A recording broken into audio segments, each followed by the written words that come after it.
Hello, ladies and gentlemen. Welcome to Calls. This is the 2025 Houston Open Data Dive Show. We are here to look at a lot of the detailed data surrounding Memorial Park and the players in the field this week for the Houston Open. We have a lot to cover. I don't want to waste any time. Let's get into it. All statistics provided tonight and every night are from FantasyNational.com. It is the best golf analytic tool out there for your money. Go check out FantasyNational.com. You will not regret it.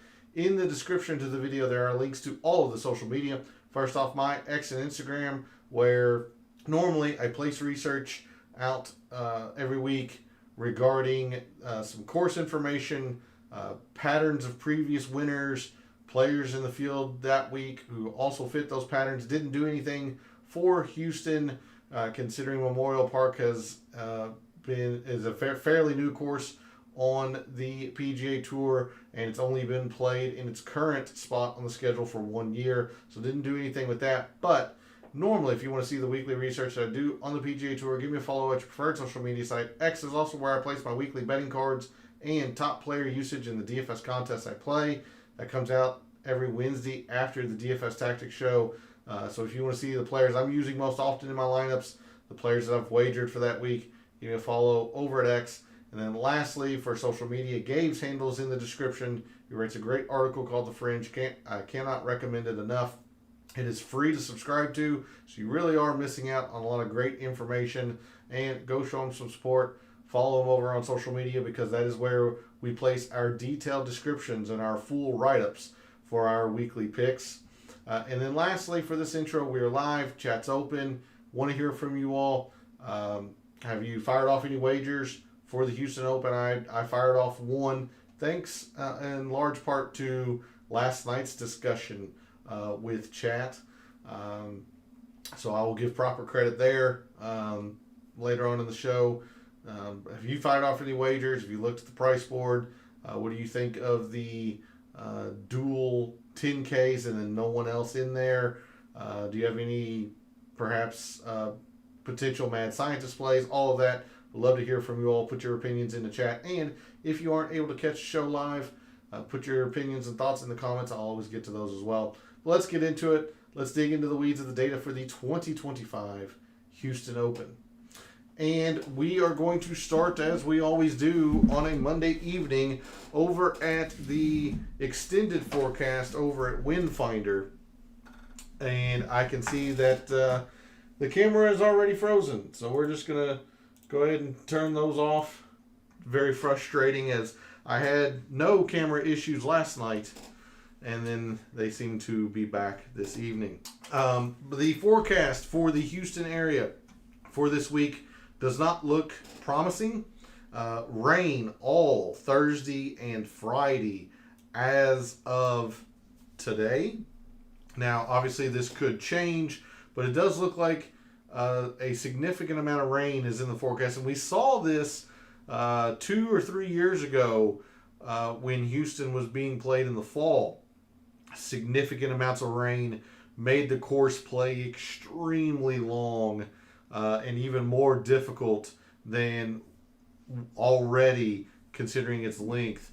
So if this forecast does indeed hold and the course is going to be really soft, going to play very long, it's going to make for a slog for these players, because it is pretty difficult, and we have a good amount of wind to go with this weather forecast. Good evening, Rose. Thanks for jumping in chat. Very much appreciated.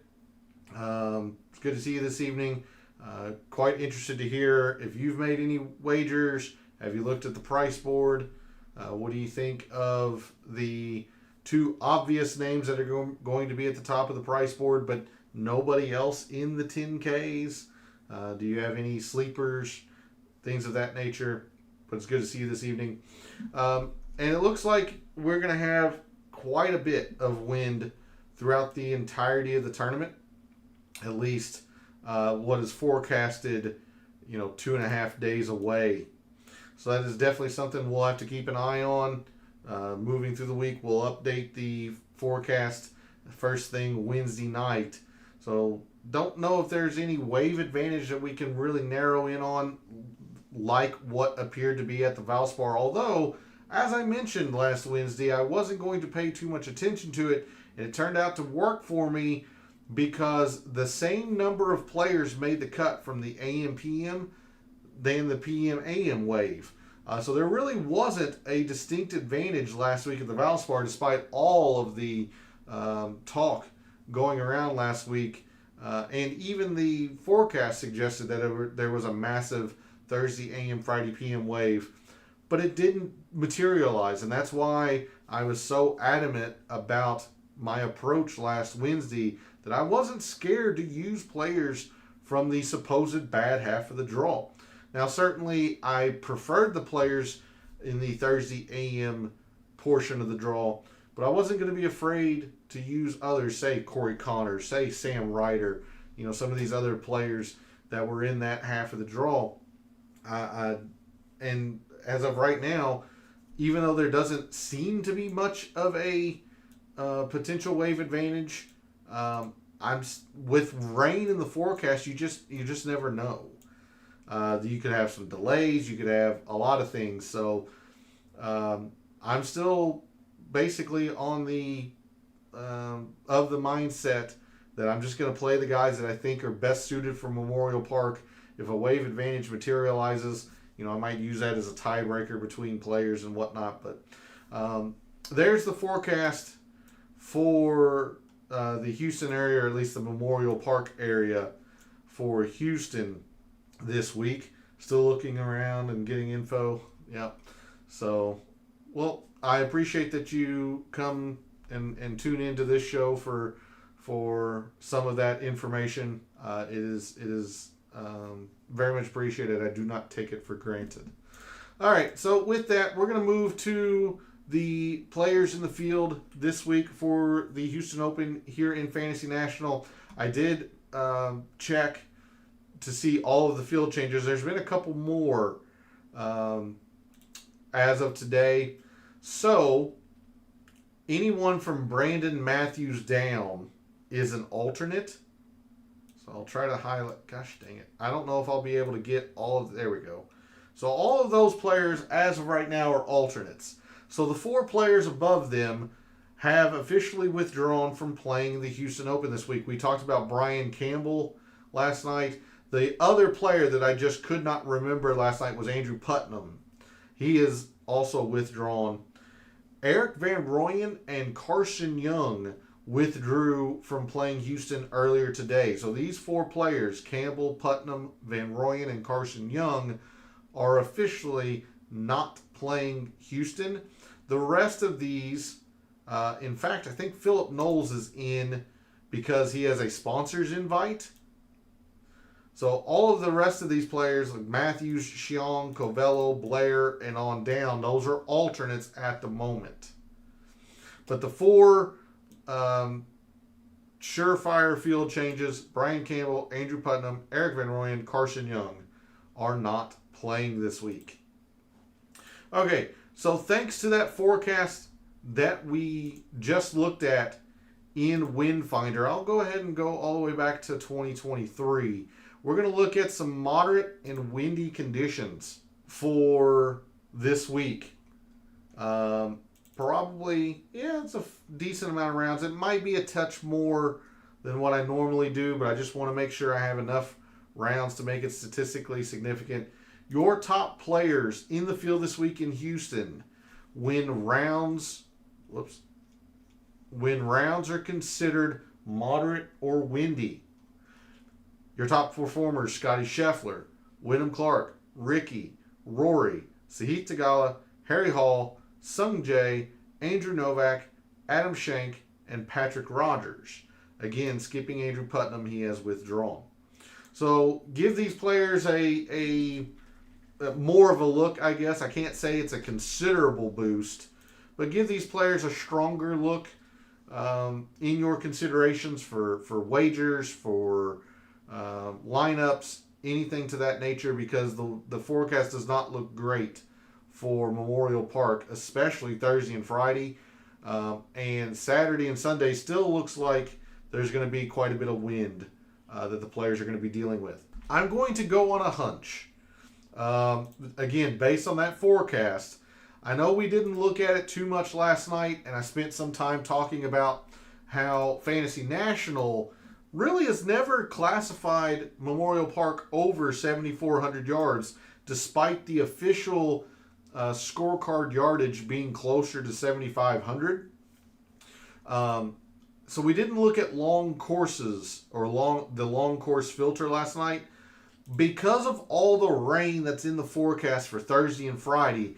And we saw this, I think it was in 2022, or the fall of 2021, when Kokrak won. I'm pretty sure this was it. There was a lot of rain. I could be mistaken. It might be the year after when Tony Finau won. It's starting to run together. But there was a year where Memorial Park just got drenched. I mean, just almost monsooned on. And it made the course extremely difficult and extremely long. I'm thinking it's the year that Kokrak won because of all this green firmness being soft. We'll check 2023 medium. Yeah, I'm thinking it's the Kokrak year. Again, I might be mistaken with that, but you see the scores. They are very, very much kept in check. Memorial Park is difficult in of itself. And then you consider the fact that you got a lot of rain, which players aren't going to get a whole lot of rollout. It's going to add to the length of that course. We're going to take a look at this long course filter this evening.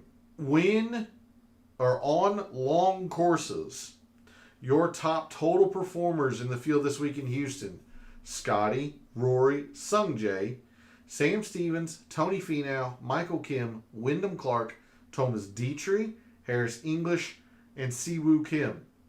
So whole lots of overlap here. Scotty and Rory, no surprise. Wyndham Clark, I believe, was number 2 when factoring moderate and windy conditions. I feel like Siwoo might have been up there, or at least decent in moderate and windy conditions. As you see there, if he wasn't top 10, it was certainly close.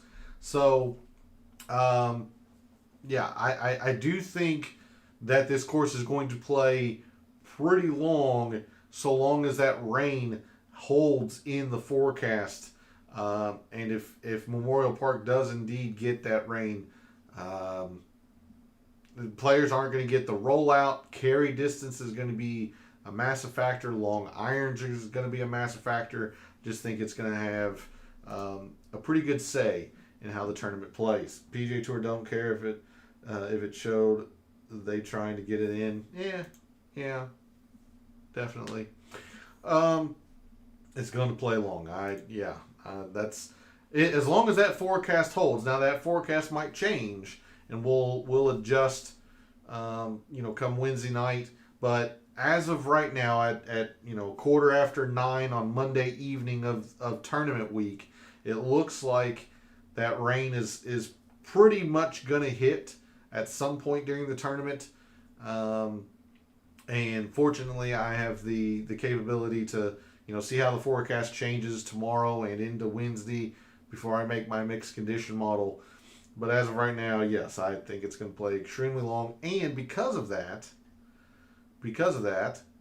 I think it's going to play difficult. Memorial Park is difficult enough in decent weather. You add the fact that the rain's here, going to add significant amounts of length. This is probably enough rounds to make it statistically significant. Most players have upwards in the teens, maybe in the 20s.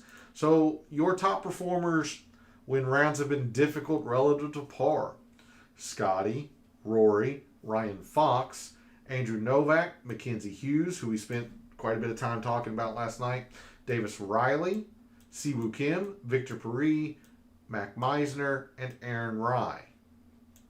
Now, again, the Valspar is in, so some of these metrics will have changed from last night, especially when we start digging into approach, putting, things of that nature. With that said, let's go ahead and take a deeper statistical look into Memorial Park. And I talked with Gabe a little bit today, and he made a pretty compelling argument to look at all 4 years that we've seen Memorial Park. I mentioned last night how I was kind of in between. Wasn't sure if I wanted to just look at last year, despite the fact that we'd have a very small sample size of data, or if I wanted to look at all 4 years. Gabe, basically, I'm gonna try to paraphrase here. He said that that it's played very similarly all 4 years, despite the differences in times on the schedule, times of the year, and with that rough being kept so short. It's only 1.25 inches long rough here around Memorial Park. He didn't feel like the change in grass type was enough of a deterrent to look at all 4 years of data. I'm still a little bit on the fence about it. Having said that, when we go to the mixed condition model Wednesday night and we look at course values and all that, I will be factoring in all 4 years. So with that said, we'll take a look at some deep statistical dive around Memorial Park, and you see that putting and approach really have been very, very close and very, very consistent. You have a slightly low outlier here, and I mean just slightly low outlier. Same with the putting. You have one low and one high outlier, really, for the off the tee. Around the green has not been very consistent at all, but I still think it's going to be extremely important, considering the majority of these samples are on one particular end, on the high end, and we just have one very, very low outlier. So Houston, we saw last night in the course breakdown, really promoted putting. We're absolutely not going to ignore that. But iron play is still very strong. I don't know how to feel about off the tee. I know I am going to be looking at some around the green. I do think off the tee will matter some. And if we look at it against the other full field course averages, it's right around full field course average. Like the Valero technically is a little bit more important off the tee there. Now Valspar is not at all because of its positional style, but like Sawgrass really promotes good off the tee play, making sure you're in the fairway and taking the appropriate risks when necessary. Houston, not sure there's a whole lot to gain off the tee because everybody's having to hit driver. Now, yes, distance is a factor, but I don't know how much really off the tee is. Having said that, look at distance, look at fairways. They're both considerably higher than the full field course average. So it's surprising to me, it's interesting to me to see off the tee not be weighted more than this 1%. When you consider that driving distance and fairways are so much higher. Approach, not the biggest deal around Memorial Park, but we're not going to ignore it. Certainly not as much as a place like Sawgrass or even Vedanta, Cognizant. So the big takeaway here around the green is a major factor. Around Memorial Park. Greens are not hit with regularity, so maybe we want to look at some greens gained as well.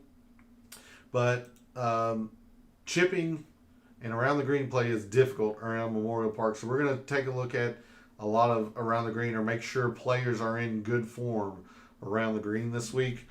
Moving to distance and greens and whatnot, you see the distance, it was 30% more important than the average full field course. It has come down for a couple of years, but 7.8 is just under average. So it is a decent factor. Fairways, pretty much the same. Couple of years where it was really high, and then a couple of years where it was slightly under. However, this good drives gained, that's a pretty big outlier. If we remove that, yeah, it goes to 18%. So again, I'm kind of intrigued. The fact that off the tee was only 1% more important, but yet these two are significantly more important than the average full field course. Greens, pretty big deal. Although you see they have been declining in years past, or as the years have gone on around Memorial Park. So another explanation to why around the green is going to matter quite a bit. We look at scoring. Normally, the most consistent metric is bogey avoidance, but the highest raw numbers and the spikes come in the birdies gained. It's actually the opposite here. Higher numbers are in the bogey avoidance. Birdies gained has been the more consistent metric. Now, birdies 10.5 under. This might be a case like we looked at Valspar. We did this for the Genesis. Like Jason Kokrak, 10 under. Tony Finau, I think, won at 16 under. Jaeger, I would have to cheat and see what his score was. I know the vision's skewed, but we'll see it 12 under. So, players are still going to have to get an amount of birdies. So this might be just what I thought. OTT. I'm assuming that means fairways and greens. FWG. That's what I'm assuming. That's what that shorthand is, Rose. Birdies gained. This might be like what we talked about at the Valspar. Like, players are still going to have to get some birdies. So I might do something similar, like 5% birdies gained and 10, maybe even 15% bogey avoidance, because we see just how much weight the bogey avoidance carries against the average full field course. And then moving to pars 3s, 4s, and 5s.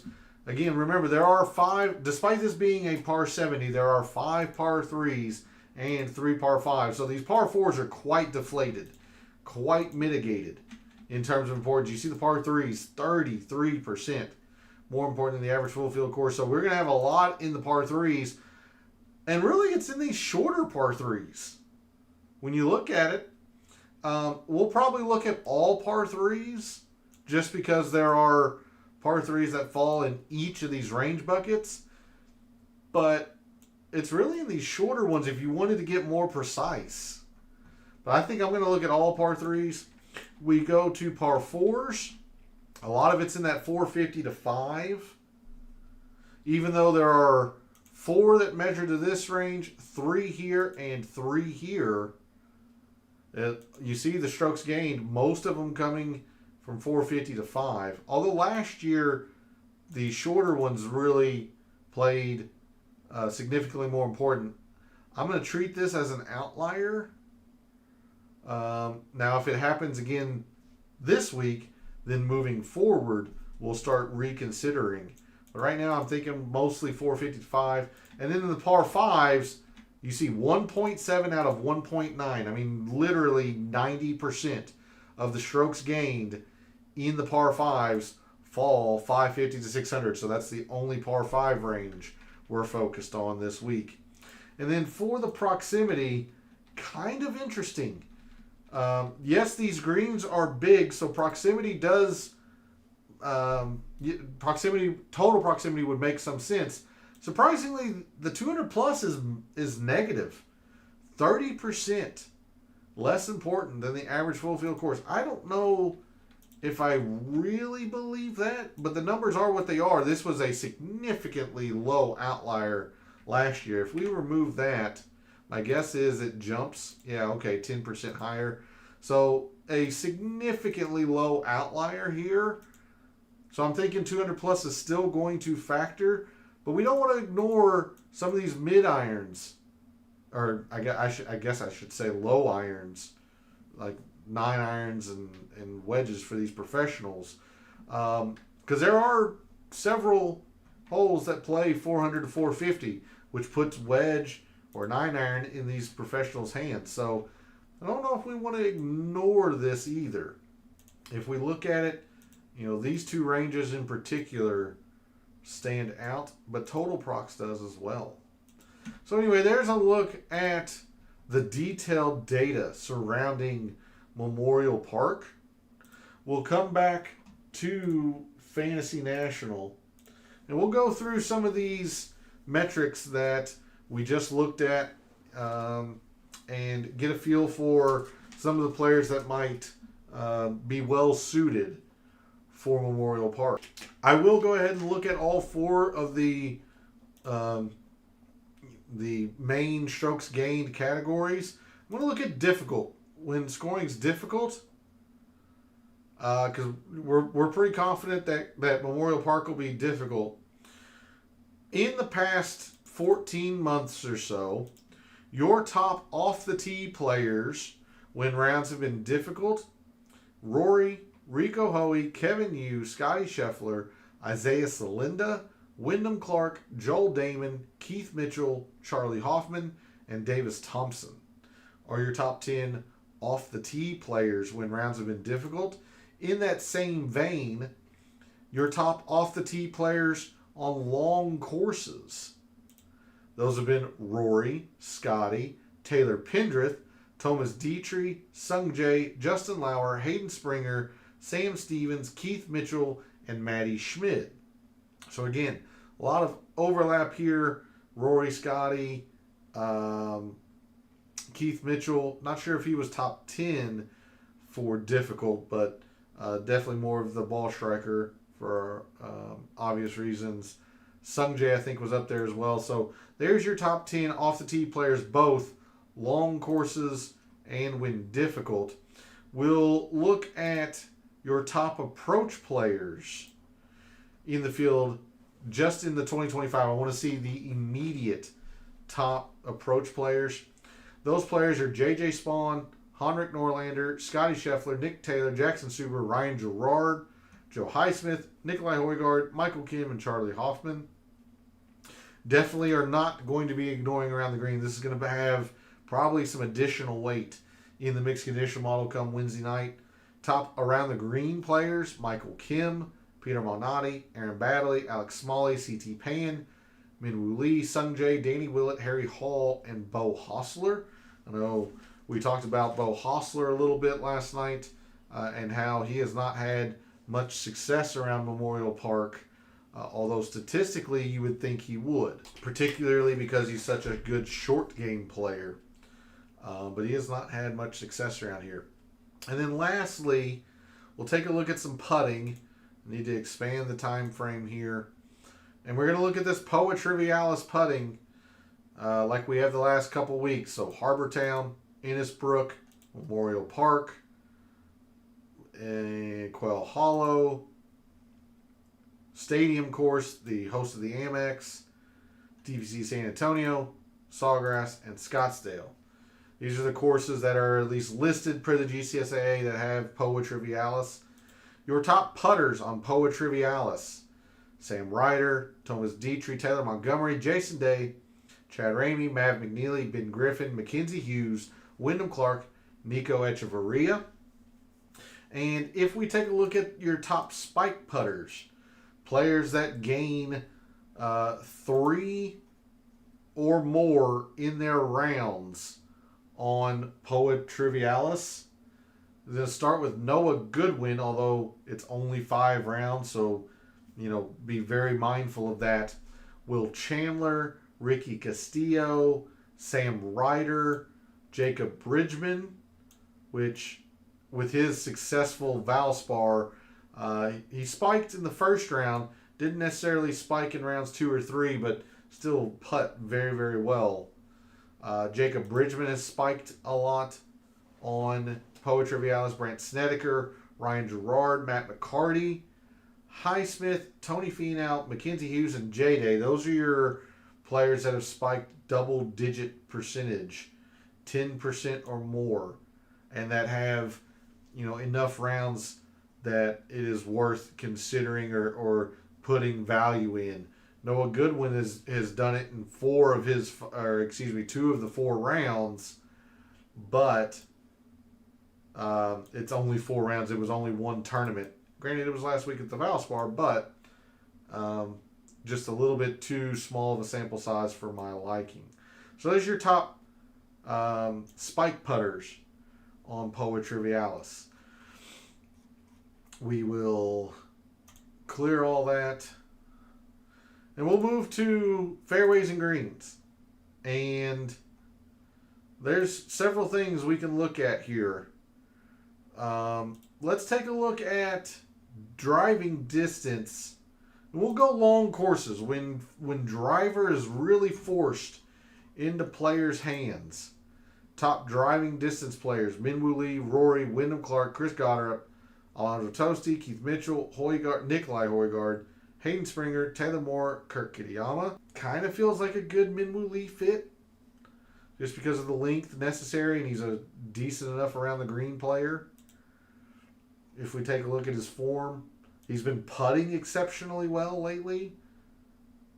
It's just the irons, losing 8 at the API, losing 5.5 at the Genesis. But generally speaking, this would feel like a decent Minwoo Lee fit. The rest of this we're going to look at when it's difficult. Particularly, good drives gained.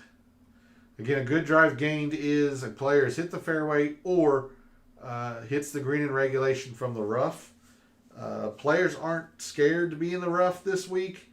The rough is not very long at all, only 1.25 inches. So players are just hitting driver a lot around Memorial Park, and there's not a whole lot of bunkers. Only 21 bunkers throughout the entirety of the course. So your top good drives gained players when rounds have been difficult: Ben Martin, Nate Lashley, Joel Damon, Kevin Yu, Scotty, Chan Kim, Siwoo Kim, Max McGreevy, Tony Finau, Andrew Novak, Patrick Rogers. You can also argue to look at good drives gained on long courses, because this also incorporates some long iron play as well. So your top good drives gained players on long courses: Ben Coles, Grayson Sigg, Rico Hoey, Tony Finau, Ben Martin, Aaron Rai, Joel Damon, Isaiah Salinda, JJ Spawn, and Chan Kim. Again, skipping Andrew Putnam. He has withdrawn. Only because I like to look at it. I don't know if it'll end up in the mixed condition model. Your top greens gained players, particularly when rounds are difficult: Scotty, Kevin Yu, Finau, Novak, Davis Riley, Vincent Norman, Thriston Lawrence, Patrick Rogers, Spawn, and Ben Martin. All right, we'll go to scoring. This one's going to be pretty easy. We're going to look at birdies and we're going to look at bogey avoidance, both of them when it's difficult. Top birdies gained players when it's difficult: Scheffler, Dunlap, Clark, Rory, Riley, Matt McNeely, McGreevy, Gerard, Hubbard, Thorbjorn Olesen. And then top bogey avoiders: Scotty, Rory, Nate Lashley, Siwoo Kim, Andrew Novak, Seamus Power, JJ Spawn, Mac Meisner, Sam Stevens, and Emiliano Grillo. So obviously the two top dogs, Scotty and Rory, but Davis Riley deserves more than an honorable mention. I mean, 5th and 12th among the two, so very, very solid. Joe Highsmith's top 20, both birdies gained and bogey avoidance when rounds are difficult. Ryan Fox, 15th, both birdies and bogeys. Justin Lauer deserves an honorable mention, 30th and 21st. Mackenzie Hughes, 20th and 28th. A little further down, Bridgman, Mark Hubbard, honorable mentions, just outside the top 30 on these. Finau, Nikolai Højgaard. So there's the players that are going to rise Wednesday night on the mixed condition model, because I'm going to have quite a bit in bogey avoidance. I will probably have 5% birdies gained when rounds are difficult. All right, moving to proximity. I am going to look at total procs too. I think it was pretty clear from the Microsoft Excel data. Again, vision will be skewed, but see if I can't get it to a point where, yeah. So you just have to take my word for it. This is total procs. This is Houston. 18.5% more important in terms of total procs. And the 200 plus is going to be pretty important. Again, we had a very, very low outlier for that. So we'll look at both. Your top total procs players so far in 2025: Joel Damon, Jackson Suber, Rico Hoey, JJ Spawn, Scotty, Ricky Castillo, Sam Ryder, Ryan Fox, Charlie Hoffman, and Adam Schenk.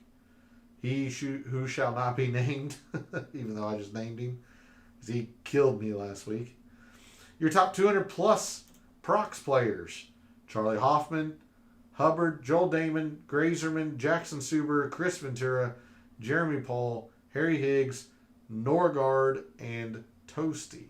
We're going to look at par 3s and then some specific par 4s and par 5s. So your top par 3 performers so far this year: Sam Ryder, Shane Kim, Seamus Power, Nico Echeverria, Jacob Bridgman, Takumi Kanaya, Ryo Itsatsune, Spawn, Suber, and McNeely.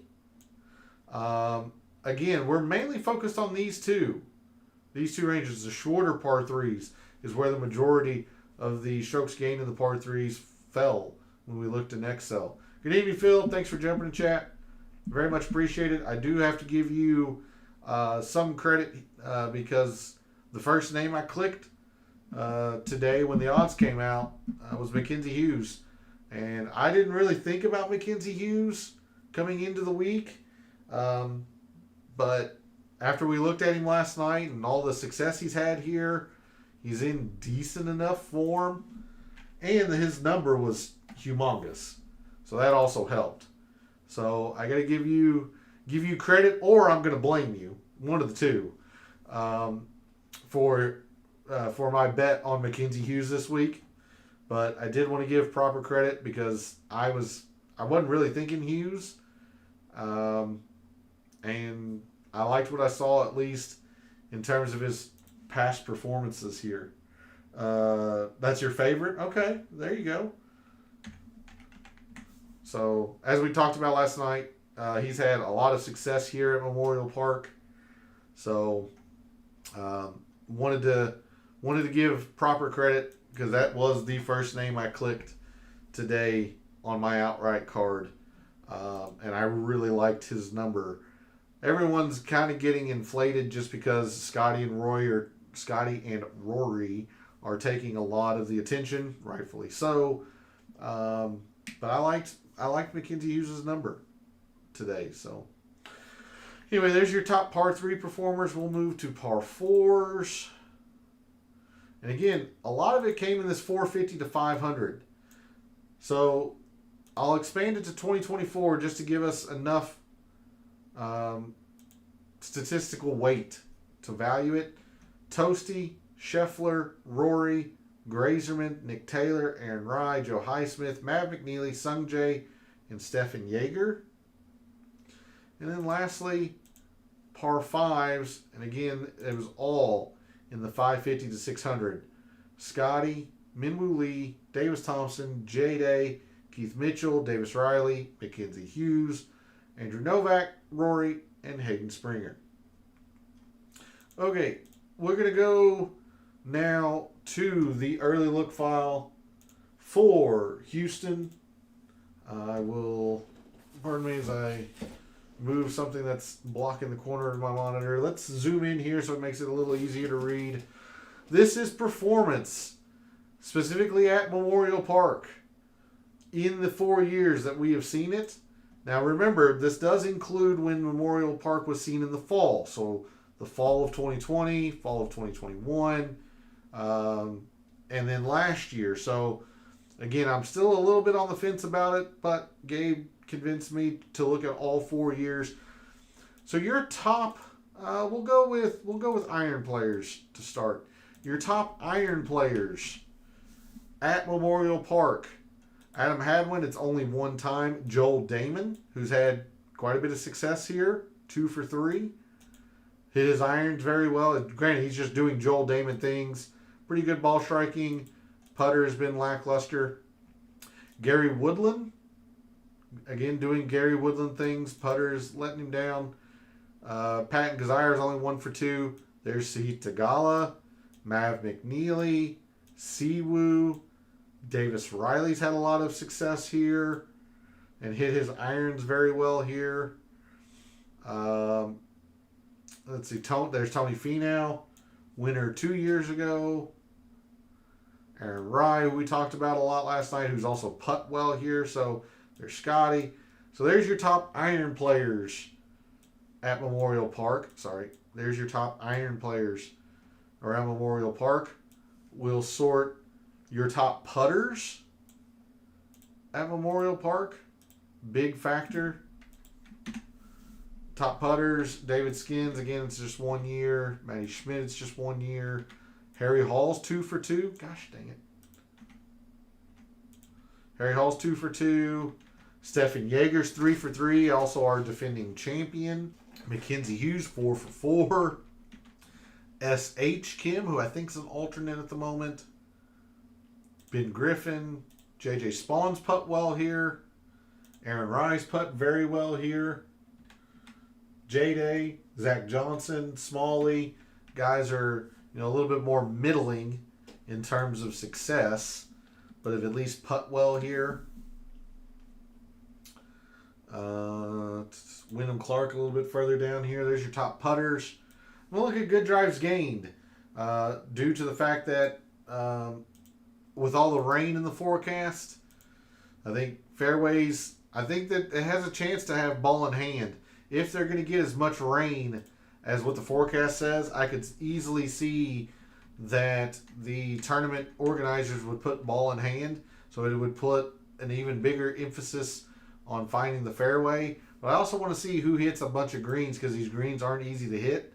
Your top good drives gained players, Tony Finau, Johnny Vegas, someone who's kind of interesting, at least for me this week, considering he is elite off the tee. I imagine the putter has really held him back, as you can see there.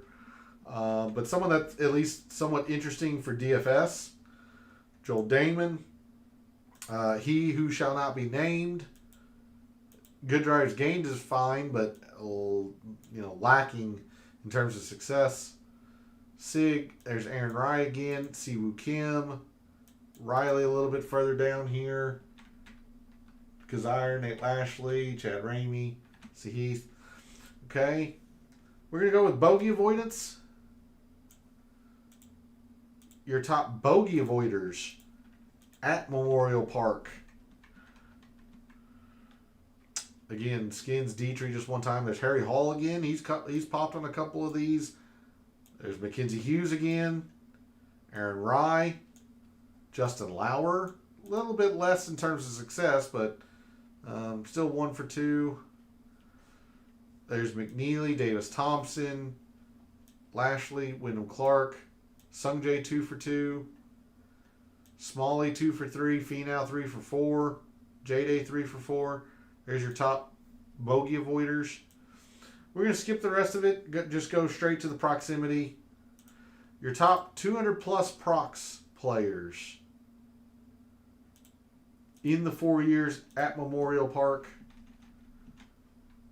Gary Woodland, J.J. Spawn. I know I'm skipping these two up here, but they've only played it once. So I'm trying to find players that have played it multiple times. Gary Woodland, Spawn, Zach Johnson.